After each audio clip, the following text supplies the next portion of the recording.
সিদ্ধেশ্বরীর মনোয়ারা হাসপাতালের নির্মাণাধীন বর্ধিত ভবন, যেখানে ছড়িয়ে ছিটিয়ে রয়েছে অসংখ্য বৈদ্যুতিক তার ও বিদ্যুৎ লাইন।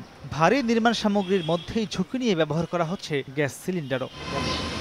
এসবের মধ্যেই ঝুঁকি নিয়ে কাজ করা অবস্থায় বিদ্যুৎ স্পৃষ্ট হয়ে মঙ্গলবার দিবাগত রাতে মারা যান 2 শ্রমিক। স্বজনদের দাবি, নিরাপত্তা ব্যবস্থা না থাকাতেই এ দুর্ঘটনা। নিহত আনিসুর রহমানের বাড়ি চাঁদপুরের হাজীগঞ্জ ও আবুল বাশারের বাড়ি নোয়াখালীর বেগমগঞ্জে। বিকট শব্দ হয়েছে এবং সেখানে ব্লাস্ট হয়ে গেছে।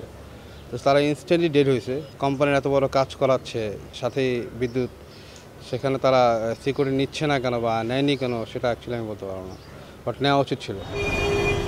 নগর পরিকল্পনাবিদরা বলছেন, ভবন মালিকরা শ্রমিকদের নিরাপত্তাকে কখনোই গুরুত্ব দেয় না বলে বারবার মরতে হচ্ছে নিরীহ শ্রমিকদের।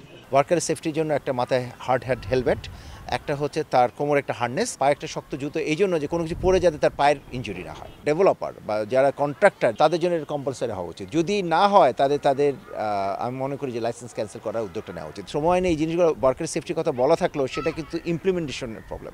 এছাড়া সংশ্লিষ্ট মন্ত্রণালয় থেকে কখনোই কোনো পদক্ষেপ না নেওয়ায় মালিকরা সতর্ক হচ্ছে না বলেও দাবি তাদের। নির্মাণকালীন সময়ে নির্মাণ শ্রমিক এবং পরিবেশ সুরক্ষায় কোনো শক্ত আইন আমাদের এখনো নাই। গণপূর্ত মন্ত্রণালয় অথবা লেবার মিনিস্ট্রি কারোই মনে হচ্ছে এই ব্যাপারে কোনো উদ্যোগ গ্রহণের তাগিদও নাই।